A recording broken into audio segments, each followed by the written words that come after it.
I'm an energy and environmental economist. Of course, my attention focused mainly on the chapter 3 of this report concerning natural resource exporters. I think this is a very interesting report, which is very useful to analyze the economic policy in sub-Saharan Africa, which provides many important information concerning the future trends. I'm currently working on a project concerning the impact of oil prices on developing countries. My work is currently overlaps in many ways with the contents of this report. So what I will do with this very quick presentation will be to provide some comments on the report by, where possible, suggesting different perspective which could be complement this report. In some cases, to focus on specific highlights of the report by providing further information on the basis of the work we are undertaking here at ODI. The message concerning the perspective of the report concerns the word sustainability. In many cases, the report, the word sustainability is cited. And my impression by reading the report was that the word sustainability was, in many cases, cited in order to highlight the economic dimension of sustainability.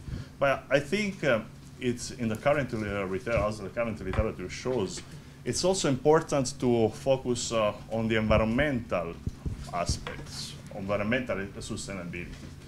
So when we talk about the growth in natural resource exporters, are we also taking into account the depletion of the natural resources? Are we taking into account, for example, the environmental costs?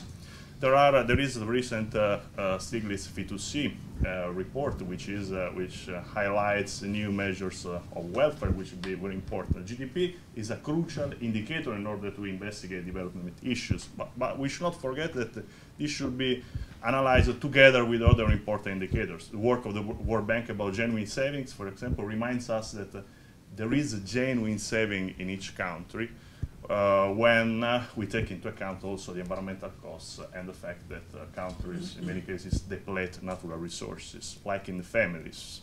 If families are able to save by selling properties, by selling their cars, are those families really saving? This is, I think, a very interesting point. Just a very quick highlights on five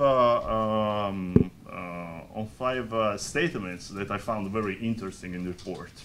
The first is that the report highlights that the natural resource exporters have experienced faster economic growth than other sub-Saharan African economies during 2010-2012. Should we deduce that we should continuous rising of the oil price, for example, is something good for sub-Saharan Africa? This report highlights that the answer is not. We should not hope a continuous rise of the oil price. It's not. We should not believe that a continuous oil price is good for development. For example, the Regional Economic Outlook report highlights that a 50–60% surge of oil price generates a large real income shocks in oil importing countries and a decline of non-oil exports in all countries. So a severe oil price shock is maybe bad both for oil importing countries and for oil exporting countries. This is incredible, similar to what we find in our work, as you see from this graph, in which we have assumed a doubling of the oil price scenario. And we have seen that with a so severe scenario, the real GDP per capita of African countries reduces on the basis of the share of oil products on total energy inputs. So more is the share of oil in total inputs of a country, and more a country is vulnerable to oil price shocks in terms of GDP when a severe oil price shocks arrives. Second point which captured my attention, the report highlights that faster growth in resource-exporting countries does not only reflect into better social indicators. Why? We are investigating in depth this in our work. Well, we have a lot of evidence from the literature. For example, we know that in a sample of 158 countries in 2011, there are 59 low-income countries versus 22 in 2003, and 50 African countries versus 17 in 2003, with an oil vulnerability index higher, expressed as a percentage of GDP spent for oil imports, higher than 5%. So vulnerability in African countries to oil prices is increasing.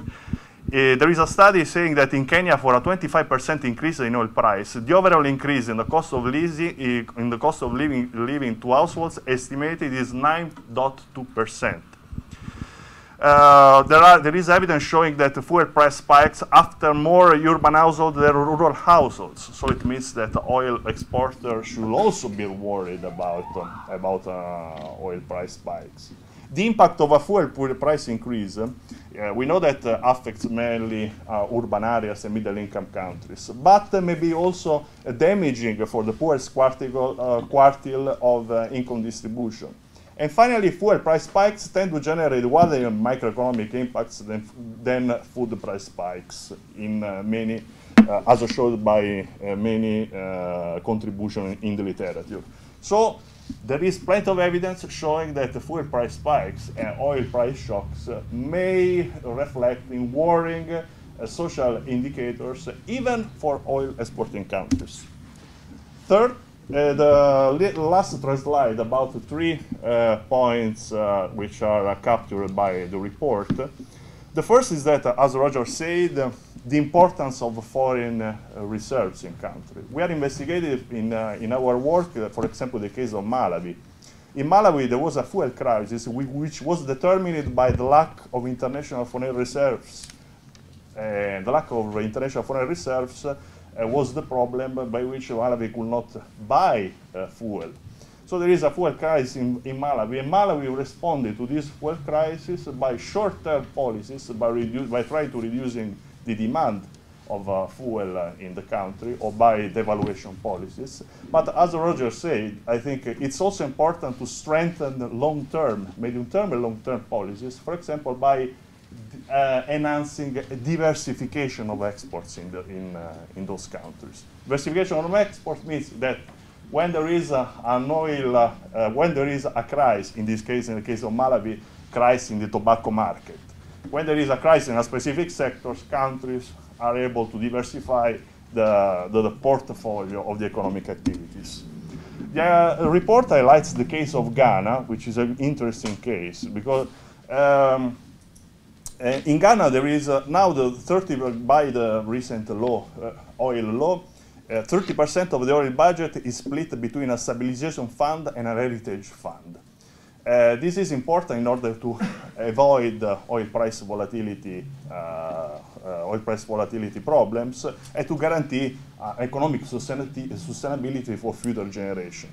In Ghana, there were, after the discovery of the oil, there were already problems of seeing early warnings of Dutch disease. It's important, I think, to implement in those countries a wide package of policies. For example, in this case, the literature also points out that there is a strong need of complementary long-term spending to repay debt. And the literature also emphasizes that short-term policies should be addressed towards the increase of capital, domestic assets, and the reduction of distortionary taxes.